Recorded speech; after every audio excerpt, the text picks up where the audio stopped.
19 मई को वट सावित्री पूजा है और इस दिन सुहागिन महिलाएं अपने पति की लंबी उम्र के लिए वट वृक्ष के नीचे पूजा अर्चना करती है।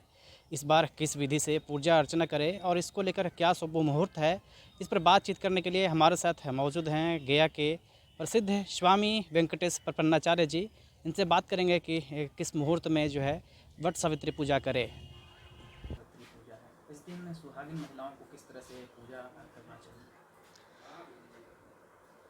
प्रकृति और संस्कृति ये दोनों हमारे सनातन धर्म के आधार स्तंभ हैं।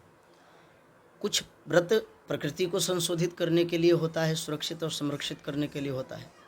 कुछ व्रत संस्कृति की सुरक्षा और संवर्धन के लिए होता है। उसी में ये वट सावित्री व्रत हमारी संस्कृति की सुरक्षा का व्रत है, जिसमें माताएं अपने अखंड सुहाग को सुरक्षित रखने के लिए, चिरकालीन तक उनकी अपने सुहाग की सुरक्षा करने के लिए ये वट सावित्री व्रत की पूजा करती है, जिसमें महिलाएं अपनी श्रद्धावनत होकर के अपने पति के प्रति और उनकी दीर्घायु कामना के लिए बहुत ही कठोर स्त्रियां जैसे माँ अपने पुत्र के लिए जीवित पुत्र का व्रत करती हैं, उसी प्रकार सुहागिनी माताएं, सुहागिनी महिलाएं अपने पति के दीर्घायु जीवन के लिए, अपनी संस्कृति और संस्कार की सुरक्षा करने के लिए हमारे यहाँ 16 संस्कारों की परिधि बताई गई है। उन्हीं संस्कारों में विवाह संस्कार है और विवाह में भी बहुत प्रकार के संस्कार हैं। उन्हीं संस्कारों में अपने पति के अखंड सुहाग की रक्षा करने के लिए वट सावित्री की पूजा की है। चिरकालीन में पौराणिक कथाओं में सावित्री का विवाह सत्यवान राजा से हुआ। उनके परमपद होने के बाद यमराज जी जब लेने के लिए आए तो उस माता सावित्री ने अपने कठोर व्रत से अपने पति सत्यवान के प्राणों की रक्षा करी और उसके व्रत के कारण, सतीत्व के कारण, उसके पावित्र के कारण यमराज महोदय को भी अपने प्रतिज्ञा को छोड़ना पड़ा और पुनः सत्यवान को जीवित करना पड़ा।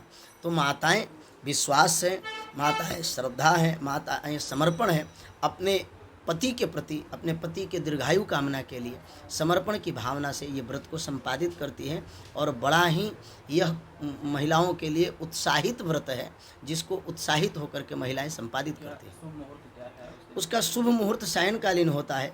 अमावस्या तिथि के दिन, ऐसे ज्येष्ठ कृष्ण पक्ष की अमावस्या 19 मई को इस बार यह महापर्व मनाया जा रहा है। सुहागिन महिलाएं कहीं सरोवर में जाकर स्नान करके ये वट वृक्ष के नीचे बैठ करके उसमें अपने मनोकामनाओं की तागाएं लिपट करके और नाना प्रकार के विधियों के द्वारा, जो शास्त्र निहित धर्म निहित विधियां हैं, उन विधियों के द्वारा शुभ मुहूर्त में, शुभ मुहूर्त कहते हैं जैसे हमारे ज्योतिष शास्त्र में छल की चौघड़िया है, लाभ की चौघड़िया है, शुभ की चौघड़िया है। उन्हीं शुभ चौघड़िया में अच्छे मुहूर्त देखकर अमावस्या तिथि के दिन इस व्रत को संपादित करती हैं, जिसके करने से उनके मांग की सिंदूर अखंड विराजमान रहती है।